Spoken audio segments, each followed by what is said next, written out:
Tras 72 horas, la esperanza se había extinguido. El silencio de la montaña solo hablaba de muerte. Mientras los gritos ocultos se perdían bajo los restos, un perro se negó a rendirse. Con cada golpe de sus patas desafió a la oscuridad. En lo profundo de las sombras aún quedaba un aliento, frágil, débil, pero vivo, y ese aliento se convertiría en un milagro que sacudiría al mundo. La escarcha matinal, en la base de búsqueda y rescate de Madrid, se extendía sobre el suelo de hormigón como una fina lámina de hielo, mientras los destellos del sol se convertían en líneas temblorosas sobre la superficie de los contenedores metálicos.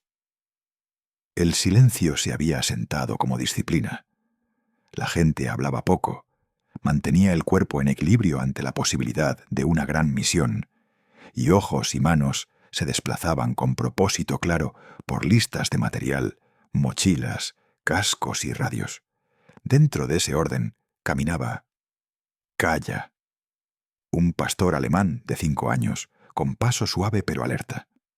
La línea de sus hombros ligeramente inclinada, la mirada despierta, las orejas lo bastante sensibles como para captar la mínima vibración del exterior. Para Kaya, cada mañana era el día de una posibilidad.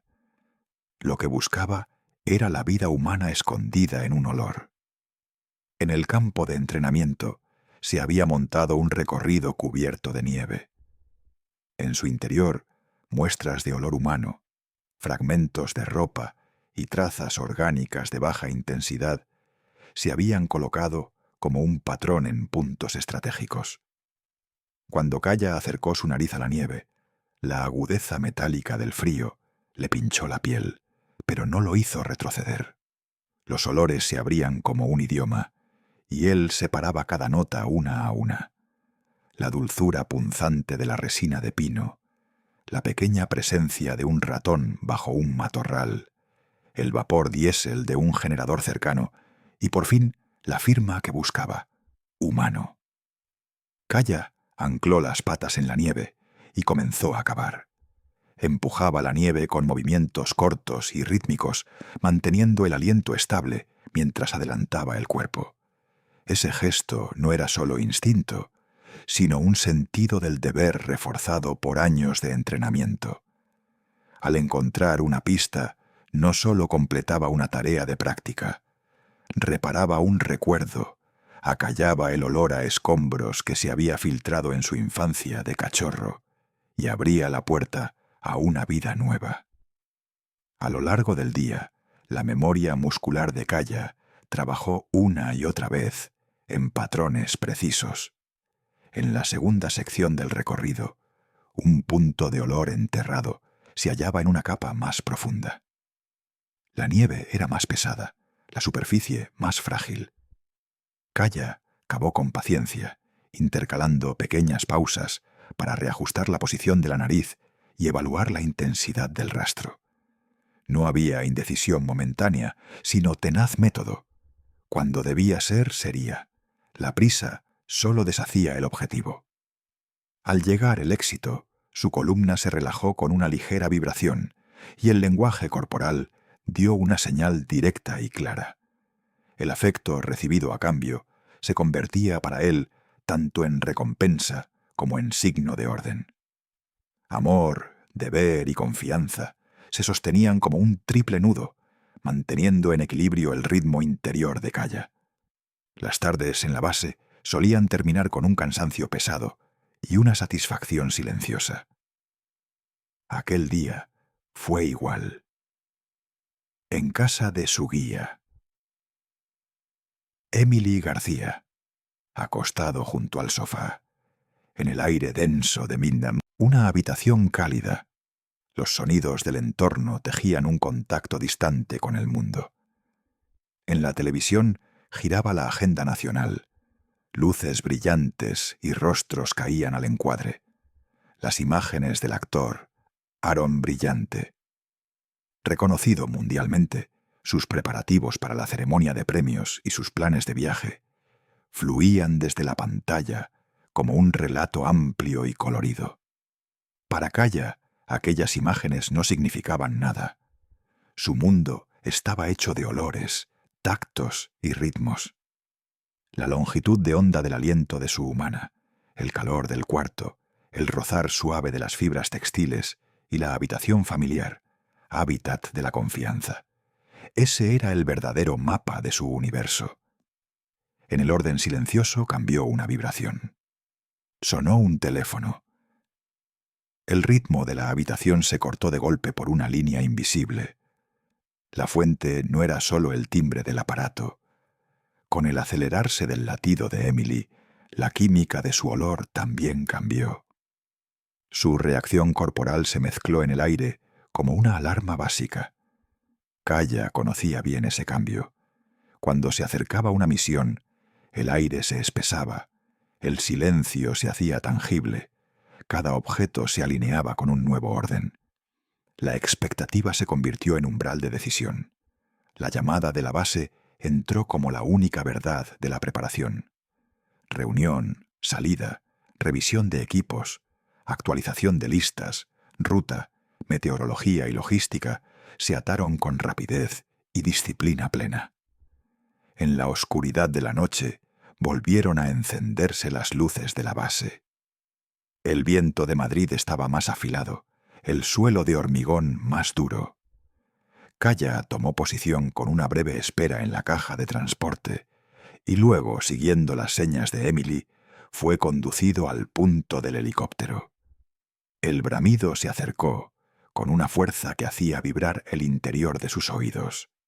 El suelo empezó a temblar levemente. El ruido del motor del helicóptero siempre había sido para Kaya una prueba. Si contenía un rango de frecuencias que activaba su temor a las tormentas, se agitaba dentro de él la huella de un trauma antiguo. Aquella agitación no era una amenaza real. Llevaba el trazo de una memoria aprendida. Kaya reconoció esa huella y reguló el ritmo del corazón, enlazándolo al calor de la mano de Emily. El consuelo recobró significado en ese contacto cálido. Comenzó el vuelo. Abajo, las luces de la ciudad se extendieron un tiempo como líneas dibujadas. Luego cedieron a vacíos, a áreas blancas definidas entre huecos oscuros. Con la altitud, el aire se hizo más seco y más cortante. El fuselaje del helicóptero abría paso en el viento. Para Kaya, el tiempo no eran 2 puntos. El ahora y la misión se unían como una línea en transformación. Entre la vibración del motor y el crujir del cuerpo, encontró su propio ritmo de respiración. El cuerpo de Emily era un peso suave a su lado. El ritmo de ese peso era la forma más tangible de la confianza. Cuando aparecieron las montañas, se abrió una franja entre el blanco y el gris. Las cumbres mordían el cielo como dientes duros, sus bordes enmarcados por un frío impecable. Al aproximarse a la zona del accidente, el olor en el aire cambió. Incluso desde lejos, trazas de combustible, partículas quemadas, vapor metálico y restos orgánicos débiles se mezclaban en la atmósfera, formando una mezcla química que despertaba la memoria con nitidez. Al tocar el helicóptero el punto de aterrizaje, la superficie era de roca dura cubierta por nieve. Al salir Kaya, sus patas se hundieron al instante en la nieve profunda. El frío tocó la piel como un cuchillo. No era retirada, era una llamada a la preparación. Una ola de alerta ascendió por su cuerpo de abajo arriba. El campo de restos se extendía por la ladera como una gigantesca línea de fractura. Las piezas del avión se habían dispersado por distintos puntos bajo la ley de la gravedad. Estructuras de asientos, maletas metálicas del compartimento, haces de cables y paneles rotos dibujaban sobre la nieve un trazo irregular. Los equipos internacionales habían organizado una búsqueda sistemática dividida en sectores. En mapas y coordenadas se trazaban planes, y a cada área seleccionada se enviaba un número determinado de binomios de perro y personas. La sección de Kaya Era la zona de acumulación aguas abajo de la línea de fractura media inferior del fuselaje. Era un lugar típicamente propenso a concentrar restos densos y trazas humanas. Cuando Kaya inició la búsqueda olfativa, colocó la nariz paralela a la superficie de la nieve, ejecutando una secuencia de muestreo con respiraciones cortas y seguidas. La agudeza asfixiante del combustible dificultaba la búsqueda. Ese tipo de mezclas suele enmascarar el rastro humano, tendiendo un telón restrictivo. Kaya, tal y como dicta el entrenamiento, para separar lo orgánico bajo la máscara, ralentizó el ritmo respiratorio y redujo la intensidad, continuando el muestreo. En un punto, entre olores de metal y poliuretano, una traza conocida se hizo nítida. No estaba colocada perpendicular en la superficie. Venía de una capa más profunda. Al comenzar a cavar, la nieve se deslizó a un lado con un sonido duro, y las migas bajo la nieve cayeron como una pequeña lluvia. Con ayuda del equipo, se abrió la superficie. Apareció un cuerpo congelado. La línea de objetivo interior en Kaya se tensó, pero la realidad de la misión era rígida. La vida humana, ahí, era ya un recuerdo. La pista continuó. En un segundo punto, Kaya captó otra traza orgánica. Abrir la superficie no trajo señales vitales. Un tercer punto arrojó resultado similar. Las horas pasaron pesadas sobre la montaña. El aire marcaba por debajo de 20 de Degnetajabanque, y el viento levantaba la nieve de la superficie y la esparcía como un velo fino. El efecto físico del tiempo erosionaba la fuerza y la esperanza en los equipos. Kaya reajustó el cuerpo como un invento vivo y siguió en su cometido. Las pequeñas abrasiones de las patas aumentaban con los cristales afilados de nieve, pero el patrón de movimiento no se quebraba. Las señales de olor subían y bajaban como una gráfica de ondas, a veces intensas, a veces casi ausentes. Ese comportamiento encajaba con la atmósfera compleja de los restos. Cuando pasaron 24 horas, el mecanismo de decisión trazó una línea estricta. La coordinación internacional se inclinó a cerrar la operación. Temperatura, tiempo, dificultad de acceso, cálculos de probabilidad médica y datos de campo convergían en un resultado. La probabilidad de supervivencia era estadísticamente casi cero. Parte de los equipos comenzó a retirarse. Para Kaya, ese dato no era un final. Lo veía como examen. Dentro de él, una sensación de verdad seguía buscando un aliento tenue tras una puerta aún sin cerrar. Ese aliento no era solo esperanza, sino una deuda del pasado. Una vez le habían salvado la vida, ahora debía reproducir el sentido de aquella salvación. Al montar el campamento nocturno, la voz de la montaña se hizo más nítida. El viento palpaba la tela de la tienda como una mano fina. Los copos se acumulaban por fuera y lentamente se convertían en peso. Dentro, un calentador elevaba el aire a una tibieza débil. Kaya quedó en un intervalo interminable entre sueño y vigilia. Mientras el cuerpo quería reposo, una alarma sutil en la hondura de la mente no se apagaba. Aquella alarma había dejado una huella. En algún lugar del cuerpo vibraba la posibilidad muy tenue de vida. No daba coordenadas claras, solo una razón para continuar la búsqueda. Kaya ató esa razón a su misión. Al acercarse la mañana, el cielo trazó una línea incierta entre blanco y azul. Parte de los equipos seguía allí, pero el método había empezado a perder sensibilidad. Cada paso que se hundía en la nieve se convertía en argumento de una discusión que terminaría con más decisiones de retirada. Kaya no conocía ese idioma. El suyo era el idioma del olor.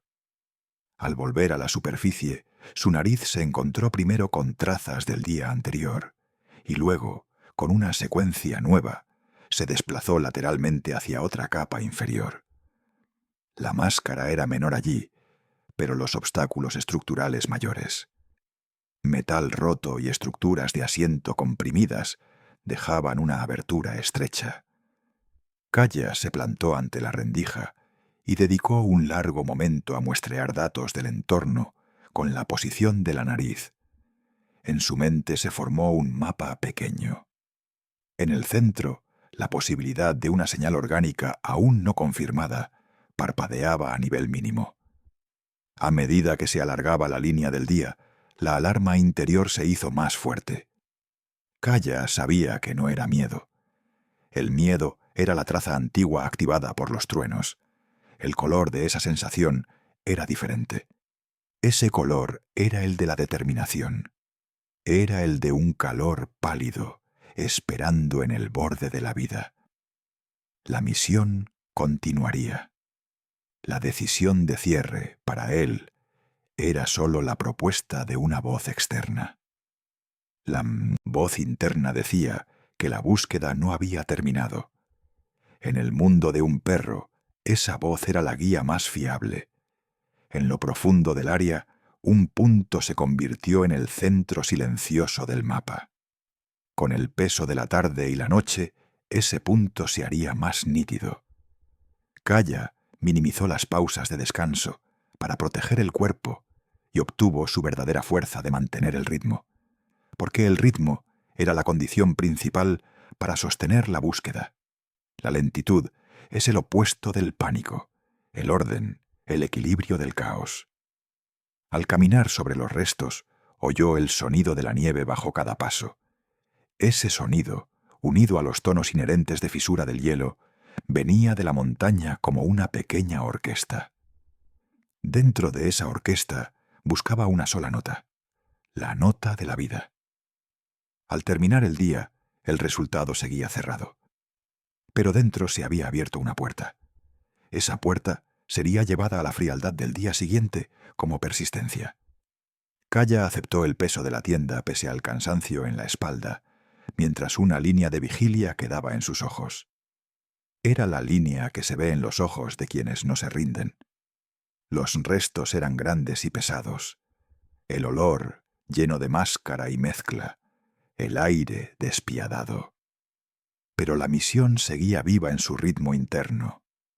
En algún lugar, la posibilidad muy tenue de un aliento parpadeaba bajo la nieve como una chispa. Encontrar esa chispa sería el único objetivo del día siguiente. El peso de la segunda noche creció en la montaña como un silencio que se expandía sobre la ladera cubierta de nieve. La tormenta producía golpes rítmicos con finas partículas de hielo que azotaban las paredes de tela del campamento, mientras el viento dejaba una línea larga y aguda de siseo en la superficie superior de la pendiente. Los copos de nieve, endurecidos como vidrio por la baja temperatura, se desplazaban más secos y sin ruido. Las masas blancas que se acumulaban en las costuras de las tiendas se volvían cada vez más pesadas. A lo largo de los restos, las banderolas de señalización fijadas se inclinaban bajo los golpes del viento, y las cintas de neón se deslizaban con una vitalidad pálida en la oscuridad. En esta escena, el tiempo se convirtió en una línea rígida, tan estricta como los instrumentos de medida y las páginas de los informes. La segunda noche era el umbral donde los cálculos se endurecían. Kaya deambulaba dentro del campamento por un corredor estrecho e interminable entre el sueño y la vigilia. El cuerpo quería descansar, llamado por la naturaleza de los músculos fatigados, pero la puerta de la mente que se abre a los olores se negaba a cerrarse. Su nariz muestreaba el aire exterior, que se filtraba por los estrechos huecos en el borde inferior de la tienda.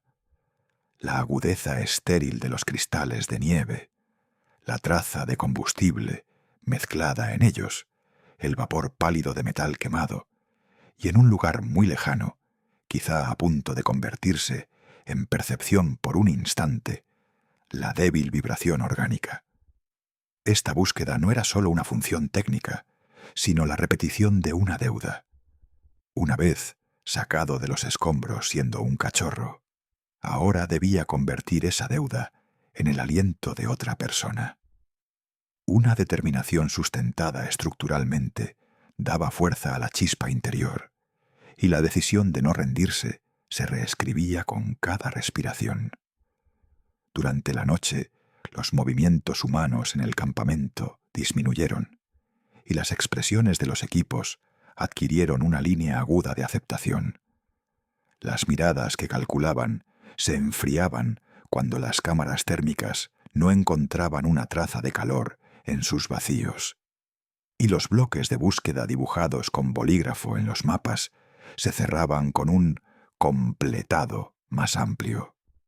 Las estadísticas se difundían por el campo como una intuición de muerte: exposición al frío de más de 24 horas, temperaturas por debajo de 20 °C, refugio limitado, mezcla de combustible y vapores ardientes, probabilidades de traumatismos graves y dificultades de acceso, se convertían en un solo marco. Ese marco invocaba la palabra imposible en la lengua humana, mientras el mundo de Kaya aún sostenía la palabra posible. Para él, esa palabra era tan clara como una orden. Dentro del campamento, el calefactor elevaba el aire a una tibieza débil, mientras las líneas de frío que se filtraban por las costuras trazaban su propio mapa en el suelo. Kaya observó el cuerpo de Emily García, vencida por el sueño. El ritmo de su corazón, conspirado por el cansancio y la preocupación, había cambiado. La longitud de onda se alargaba y acortaba. Al escuchar ese ritmo, alineó su propia respiración con la suya para establecer un equilibrio. Para Kaya, esa armonía no era solo consuelo, sino transferencia de responsabilidad. El vínculo entre dos cuerpos que se mueven juntos produce en el campo la fuerza esencial de no rendirse. Ese vínculo es un idioma por encima de órdenes e informes, pariente del lenguaje del olor, pero escrito en la capa profunda del instinto. Hacia el amanecer, el cielo abrió una línea incierta entre azul y blanco, y la tormenta ralentizó su ritmo por un tiempo. Esta ralentización generó un movimiento de reorganización en el campo. Se revisaron de nuevo las cintas de señalización que se extendían hacia afuera desde el campamento. Se limpiaron los canales de radio con conversaciones breves y tajantes, y los equipos restantes se distribuyeron una vez más en bloques de búsqueda. En el núcleo de la coordinación internacional había aumentado la presión para el cierre. Se consideraba que las primeras 24 horas y la ventana crítica posterior habían concluido. La mayoría de los equipos habían preparado planes de retorno, y los eslabones de la cadena logística se activaron uno a uno. En ese orden cayó un latido. La decisión de no rendirse crecía en el mundo interior de pocas personas y de un perro. Kaya hundió las patas en la nieve a la salida del campo, poniendo su cuerpo a trabajar con un ciclo rítmico de calentamiento. Los músculos temblaban con contracciones cortas en el frío. La temperatura corporal se mantenía con intervalos de respiración controlados. El sabor metálico del frío tocaba el borde de la lengua. La línea de la mandíbula tragaba una fina frescura llevada por el viento. Para él, esta atmósfera era menos un obstáculo que una matemática. La duración de cada paso, el ángulo de cada postura, la longitud de cada muestreo con la nariz eran parte de un plan. En el centro del plan solo había una pregunta: ¿dónde está el rastro orgánico oculto bajo la máscara? Se eligió una línea de búsqueda paralela a la vía de drenaje inferior del campo de restos. Esta línea se extendía desde el punto de fractura medio del fuselaje hacia la pendiente inferior, atravesando una zona de acumulación donde se esperaba que las piezas se aglomeraran de forma natural. Las zonas de acumulación, por la densidad de nieve y la colocación irregular de fragmentos metálicos, pueden dificultar la circulación del olor en el aire, suprimir la firma orgánica y complicar su distinción. Kaya mantuvo la nariz muy cerca de la superficie, creando una matriz de muestreo con respiraciones cortas y frecuentes. En esta matriz, el olor a combustible era la primera capa dominante, cables quemados y poliuretano; la segunda, vapor metálico; la tercera. El rastro orgánico podía mostrarse entre esas capas en una longitud de onda muy débil. Esa longitud de onda no se haría visible de inmediato, sino que se distinguiría por una estimulación acumulada. En la primera hora de búsqueda se abrieron 2 puntos orgánicos de baja intensidad. En ambos, el resultado fue forma de cuerpo congelado. El humano, en ese punto, se había convertido en recuerdo. Los resultados negativos reforzaron la inclinación al cierre dentro del campamento. Pero Kaya no percibía los datos como final. Para él, los datos significaban redibujar el mapa. Las líneas del mapa se actualizaron con la suposición de desplazamientos laterales y fracturas de capas inferiores. La ruta de acceso a la sección de cola del avión se consideró arriesgada por la densa acumulación metálica, pero albergaba un microcanal donde la circulación del olor podía comportarse de modo diferente. Ese microcanal podía captarse cuando el viento cambiaba de dirección. A mediodía, la tormenta se fortaleció de nuevo. El viento levantó la capa de nieve cercana a la superficie y la esparció en el aire como una neblina fina, convirtiendo la visibilidad en una cortina ondulante. En tales momentos, la ciencia del olor exige un equilibrio más delicado. En lugar de avanzar a ciegas, hay que modificar la frecuencia de muestreo con micropausas para no perder firmas débiles. Kaya había adquirido ese equilibrio con el entrenamiento. Posición de la nariz muy próxima a la superficie, longitud de onda del aliento corta y rítmica, intervalos de postura constantes. Ese orden brindaba el ajuste fino necesario para extraer firmas ocultas bajo máscaras complejas. A medida que las preparaciones de retirada se aceleraron en el campamento, el pequeño número de voluntarios que permanecía en el terreno y Emily García se posicionaron como una columna vertebral que defendía la continuidad de la búsqueda. El centro invisible de esa columna era la insistencia de Kaya. En sus ojos había una línea fija, la línea que se ve en quienes no se rinden. Su lenguaje corporal llevaba un solo mensaje: continuar. Las decisiones que en el mundo humano se transportan con palabras, en el mundo de Kaya se llevan con olor y ritmo. Ese ritmo dirigía el campo como guía interior de un perro. Hacia la tarde, en una curva profunda de la línea lateral de búsqueda, las sombras se habían acumulado más de lo normal, y la aglomeración metálica formaba un pequeño muro frontal. Detrás de ese muro había un cuello estrecho donde las mezclas de viento podían encontrar una vía de circulación diferente.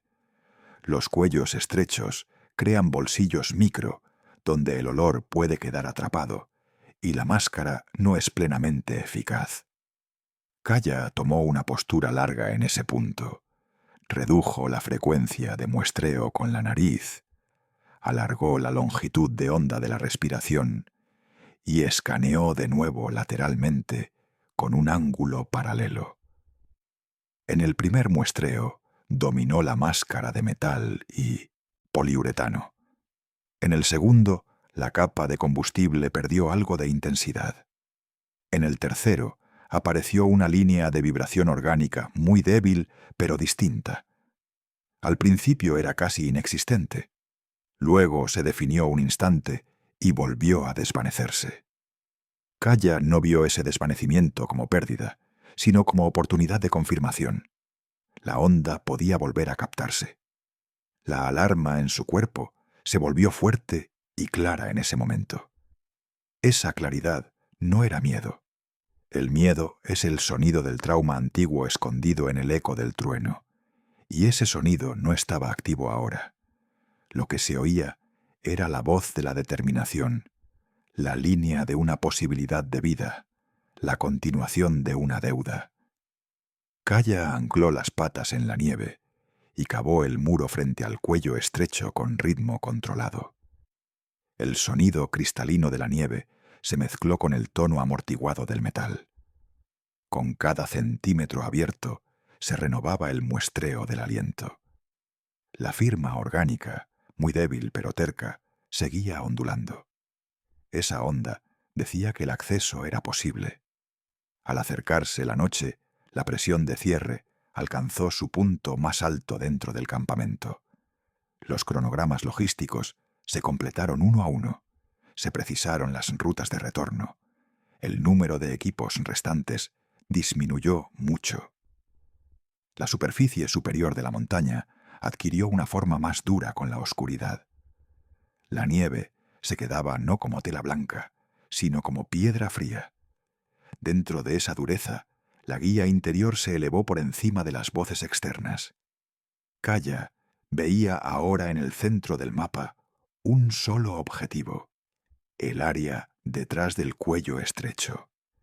Esa área se comportaba como la continuación de un pequeño bolsillo, donde el olor estaba escondido. En ese bolsillo parpadeaba la posibilidad de un aliento. En la segunda mitad de la noche, el campamento se sumió en un silencio pequeño. Solo se oía el viento y un chirrido metálico lejano. Kaya adoptó una espera vigilante en el borde exterior de la tienda, como en guardia. Entre los muestreos con la nariz, colocó intervalos largos, observando el comportamiento ondulatorio del olor. La onda subía ligeramente cuando la tormenta se detenía y se apagaba cuando el viento se fortalecía. Ese comportamiento decía la estrategia de acceso. Las primeras horas de calma de la mañana serían el mejor momento para intentarlo. La alarma interior se había convertido ya en plan. Cuando la primera línea del tercer día se dibujó en el cielo, la voz de la montaña se silenció por un instante. El viento casi se detuvo por completo. La nieve yacía pasiva sobre la superficie como una capa. Kaya se situó ante el cuello estrecho. Cuerpo, ritmo y respiración estaban en plena armonía. Comenzó a cavar. Cada movimiento controlado, cada postura medida. Bajo la nieve emergieron la línea fría del metal, el olor fibroso de los haces de cables y la traza envejecida de la espuma de los asientos. Entre esas trazas, la firma orgánica ya no era un susurro quebrado, sino una línea débil pero presente. La línea decía continuar. Kaya continuó. La voz interior de Kaya valía ahora un solo enunciado: no rendirse. En ese enunciado, la herida del pasado y la deuda del presente se habían unido. En la superficie vasta y despiadada de los restos, la persistencia de un perro, dirigido hacia un pequeño bolsillo micro, desplazaba en silencio las letras rígidas de los informes de cierre. La desesperanza hablada en números en el mundo humano, aquí se convertía, en el idioma del olor, en la posibilidad de una vida frágil. Esa posibilidad abriría la puerta a un milagro en el siguiente capítulo. Ahora, ante la puerta, se alzaba la determinación. Kaya había encontrado la puerta. Estaba listo para abrirla en las horas calmadas de la mañana. En la mañana del tercer día, el aire en la cumbre se calmó por un instante. La tormenta había golpeado las tiendas toda la noche, había levantado la nieve y había empujado el viento como una cuchilla afilada por cada rendija. Pero con la primera luz, El cielo se asentó en una línea fina entre el gris y el blanco. El viento casi se detuvo por completo. Aquella quietud era una señal para Kaya. Los olores, libres al fin de la máscara de la tormenta, estaban listos para emerger con mayor claridad. Kaya avanzó hundiéndose en la nieve en los primeros pasos del día. Sus patas sangraban ya, la piel se había agrietado, pero el dolor del cuerpo no podía silenciar la alarma de la mente. Dentro de él seguía una voz. «Allí hay alguien. Espera, tú lo encontrarás». Era el eco más profundo de su instinto, un mandato sin palabras. Se detuvo ante un cuello estrecho. Trozos de metal, espuma de asiento y haces de cable se habían amontonado como una pequeña pared. Tras esa pared había un microbolsillo donde el olor podía quedar atrapado cuando el viento cambiaba de dirección. Kaya colocó la nariz paralela a la superficie y muestreó con respiraciones cortas y rítmicas. En los 2 primeros intentos, el combustible y el metal dominaron. En el tercero, apareció una vibración orgánica muy tenue. Al principio parecía inexistente, luego se definió por un instante y volvió a desvanecerse. Kaya no vio aquel desvanecimiento como pérdida, sino como oportunidad de confirmación. La onda podía volver a captarse. La alarma del cuerpo se volvió fuerte y nítida en ese momento. No era miedo. El miedo era la voz del trauma antiguo escondido en el eco del trueno. Lo que oía ahora era la voz de la determinación, la línea de una posibilidad de vida, la continuidad de una deuda. Ancló las patas en la nieve y empezó a cavar. El sonido cristalino de la nieve se mezcló con el golpe sordo del metal. Con cada centímetro abierto, renovó el muestreo del aliento. La firma orgánica, muy débil pero terca, seguía ondulando. Aquella onda decía que el acceso era posible. Al profundizar el cavado, cambiaron los sonidos bajo la nieve. Primero la dureza del metal, luego el olor fibroso de la espuma de asiento. Después, una vibración muy tenue pero distinta. Kaya erguió las orejas y reguló la respiración. Dentro de él se había encendido una chispa. Esa chispa era el anuncio de un milagro. De pronto, llegó a su nariz un olor muy débil, pero vivo. No venía del sudor, sino del propio aliento. La vibración de un latido, muy lento, pero presente. Kaya se quedó inmóvil. Abrió la atención al máximo. Dentro de él resonó una sola palabra. Vida. Ladró. Un ladrido largo y poderoso. Fue como una orden. Emily García. Corrió. El equipo fue llamado por radio. Kaya encontró a alguien. Lo encontró con vida. Subieron las voces y la gente comenzó a cavar. Se levantaron nieve, metal y fragmentos de asiento.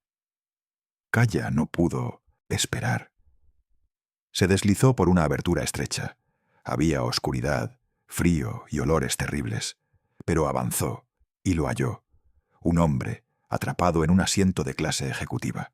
Los ojos cerrados, el rostro helado, pero respiraba. Muy poco, pero respiraba. Kaya tocó con la nariz la mano del hombre. La mano aún estaba caliente. Aún estaba vivo. Kaya ladró. «Aquí. Vengan aquí». El equipo entró. Sacaron al hombre con cuidado. Los paramédicos comprobaron el pulso. «¡Hay pulso! ¡Dios mío, hay pulso!». Las voces se elevaron. La gente estaba en shock, porque aquel hombre era el actor. Aaron Brillante, reconocido en todo el mundo. Pero para Kaya eso no significaba nada. Era simplemente un humano. Y él lo había salvado. El helicóptero se preparó con rapidez. Aaron fue colocado en una camilla. Su temperatura corporal era de 28 °C. Estaba en el umbral de la hipotermia. Los paramédicos trabajaban sin pausa. Kaya se sentó junto a la camilla. Nadie lo apartó. Todos sabían. Aquel milagro había ocurrido gracias a él. Al elevarse el helicóptero, Kaya tocó con la nariz la mano de Aaron. En ese momento, los dedos se movieron levemente. Un paramédico gritó: «Hay respuesta. La fuerza de voluntad es increíble». Para Kaya, aquella respuesta era solo una señal. «No te rindas. Estoy aquí». Cuando llegaron al New York Presbyterian Hospital, los medios del mundo estallaron. «Milagro. Aaron brillante hallado tras 72 horas». El perro K9 Kaya logró lo imposible. Se escribieron titulares, brillaron cámaras, la gente miró con admiración. Pero Kaya no entendía nada de eso. Solo había cumplido su deber, porque él también había sido salvado una vez. Y ahora había convertido el último aliento de otro en vida. En el Hospital Presbiteriano de Nueva York, tras el milagro en la montaña, todo funcionaba con un orden silencioso. En los pasillos de cuidados intensivos había un movimiento controlado. Las luces de los monitores fluían en líneas rítmicas y los olores estériles aseguraban un entorno estable. Dentro, un cuerpo regresaba a la normalidad con pasos lentos y firmes. Fuera, un perro esperaba. Kaya se sentaba con calma junto a la puerta, siguiendo con sus sentidos los indicios de vida que venían de dentro. Para él, la espera no era un final, sino una nueva fase de la misión. El cuerpo de Aaron, tras la prolongada exposición al frío, se recuperaba según un plan preciso. La temperatura central subía de manera controlada, el ritmo respiratorio se estabilizaba y la circulación mostraba avances pequeños pero constantes. El equipo anotaba cada cambio y seguía sin romper el ritmo. En ese plan no había saltos repentinos. La suma de los pasos sostenidos era la fuerza real de la vuelta. Afuera, el vínculo invisible entre perro y paciente se mantenía como una línea de confianza. Kaya seguía la postura tranquila de su guía. Emily García equilibraba su energía con paseos cortos y trasladaba el entorno de la vida que regresaba a un ritmo protector. Los días se sucedieron. La prensa continuó esperando fuera del hospital. Dentro avanzaba una disciplina sobria. Mientras la palabra milagro crecía fuera, la realidad interior se medía en pequeños pasos. Aaron pasó de una frontera intermitente entre vigilia y conciencia a un nivel de lucidez firme. Su cuerpo respondía mejor a los soportes y sus músculos se deslizaban hacia el plan de rehabilitación. El equipo del hospital recibió con respeto la presencia del perro y de la guía que habían dejado atrás el agotador campo, estableciendo intervalos de visita en un ritmo protector. En esas visitas no había grandes estallidos emocionales. Contactos pequeños y serenos aseguraban la continuidad de la confianza.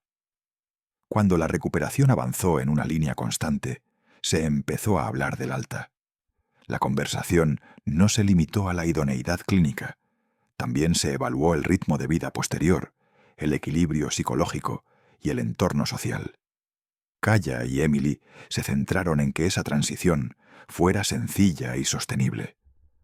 Al decidir el regreso a Madrid, el plan se ejecutó con minuciosidad. Se consideraron posibles tensiones por el ruido de motores durante el viaje. Se garantizó un ambiente de cabina seguro y se realizó el aterrizaje sin romper el ritmo. Madrid los recibió con un orden esperado y un calor familiar. En la ciudad, el programa de rehabilitación se construyó con pasos simples y claros. Mañanas de ejercicios controlados, descanso al mediodía, paseos ligeros por la tarde y sueño protector por la noche. El propósito de esa rutina no era la rapidez, sino un retorno sólido. El foco mental que acompañaba al cuerpo de Aaron fortalecía su determinación de aferrarse a la vida con elecciones sencillas. Kaya se convirtió en un acompañante silencioso dentro del programa. Los paseos por el parque se transformaron en un mapa simple de olores, hierba fresca, troncos de árboles, viento de ciudad. Ese mapa llevaba ritmo más que relato. La continuidad del ritmo era la garantía del retorno. Un día, el encuentro esperado ocurrió en un entorno sencillo. No hubo espectáculo ni multitud, solo dos seres y un vínculo. En una esquina abierta del parque, bajo un cielo sereno, se lanzó una pelota. El perro corrió y la trajo. Se lanzó de nuevo, la trajo de nuevo. El ciclo sencillo del movimiento se convirtió en la recompensa silenciosa de una larga lucha. La mirada humana se ablandó con la expresión sin palabras del agradecimiento. La mirada del perro convirtió el sentimiento de misión cumplida en una calma sencilla. Ese momento no fue un gran cierre, sino un pequeño ritmo de una vida que continúa. Mientras el tiempo avanzaba, la agenda volvió a su estado natural. La prensa archivó el suceso en un documental y varias crónicas extensas. La sociedad habló con respeto genuino de la tenacidad de un perro que no se rinde. Pero el verdadero centro de la historia permaneció en las líneas sobrias del día a día. Kaya volvió al circuito de entrenamiento. El entrenamiento preservaba la capacidad generada en el campo. Muestreos con la nariz, distinción de firmas bajo enmascaramiento, simulaciones de accesos arriesgados. Emily sostuvo esa rutina con un equilibrio de disciplina y cariño, porque la llamada al campo podía llegar de nuevo, y cuando llegara, había que responder con el mismo ritmo. Aaron redibujó su propio camino con lógica sencilla. Las luces brillantes cedieron su lugar a contribuciones significativas. Orientó su visibilidad pública al apoyo de la cultura de búsqueda y rescate. Transmitió el núcleo de la historia, no como exhibición de éxito, sino como ejemplo tangible de la fuerza que surge cuando los sistemas trabajan juntos. Ese sistema tenía 3 elementos: disciplina y determinación humanas, intuición y persistencia caninas, y coordinación de equipos. Cuando esos 3 se unían, las estadísticas podían transformarse y las posibilidades ampliarse. La línea del hospital al parque mostró un sumatorio que parecía pequeño en apariencia, pero era profundo en esencia. La vida no se completa solo al ser salvada, sino al hacerse sostenible. La sostenibilidad se construye no con grandes palabras, sino con actos pequeños y repetidos. Para Kaya, esos actos eran distinguir olores, mantener el ritmo y sostener la confianza del vínculo. Para Emily, el plan fluía con disciplina y cariño. Para Aaron, bastaban pasos diarios y una gratitud transparente. Esa suficiencia condujo la historia a una calma reconfortante. Una tarde, cuando el sol dejó una luz suave sobre la ciudad, el ritmo sencillo del trío continuó en el borde del parque. La pelota se lanzó y se trajo, se hicieron paseos cortos, se equilibraron las respiraciones. Mientras un turno del mundo terminaba y otro comenzaba, el ritmo interior permanecía igual. Para Kaya, la palabra misión había adquirido un significado más amplio que la búsqueda: encontrar, proteger, sostener. Esos 3 actos se mantenían en su interior como una columna vertebral simple pero poderosa. Esa columna lo sostenía en días de tormenta y lo guiaba en días serenos. El cierre de la historia no fue un gran escenario, ni una ceremonia concurrida. El cierre halló su lugar en el sentimiento de una frase sencilla: el aliento se fortalece cuando se comparte. La fuerza de esa frase se unió en la perseverancia del perro, la paciencia del humano y la disciplina de la guía. La expresión último aliento no señalaba un final, sino más bien un inicio. Porque el lugar que creemos fin suele ser la entrada a otra vida. Kaya había captado una firma tenue dentro de unos escombros y la había llevado al exterior. Ahora esa firma se había convertido en un ritmo fuerte y constante dentro de la vida diaria. En el futuro llegarían nuevos campos y nuevas llamadas. Cuando esas llamadas llegaran, el ritmo se reconstruiría y volverían a buscarse firmas bajo la máscara. Kaya y Emily llevaban esa posibilidad no como carga, sino como extensión natural de su existencia. Aaron continuaba su camino con resiliencia y gratitud en un marco sencillo. 3 vidas seguían fluyendo alrededor de un vínculo. El nombre del vínculo no era un título en mayúsculas, sino una ética sostenida en minúsculas. No rendirse. Finalmente, la ciudad se ablandó en el viento de la tarde. Mientras las luces se encendían una a una, quedó una alegría sencilla en el parque. No era ostentosa, era profunda. Su profundidad provenía del ritmo genuino. El nombre del ritmo era simple: vivir. Kaya levantó la cabeza y olió el entorno. Emergió una confianza familiar. La misión había terminado por ese momento, pero el ritmo seguía. Porque el aliento no es solo la música de un cuerpo, sino la música de un vínculo. Mientras esa música suene, la historia no termina. Continúa con pasos serenos y firmes,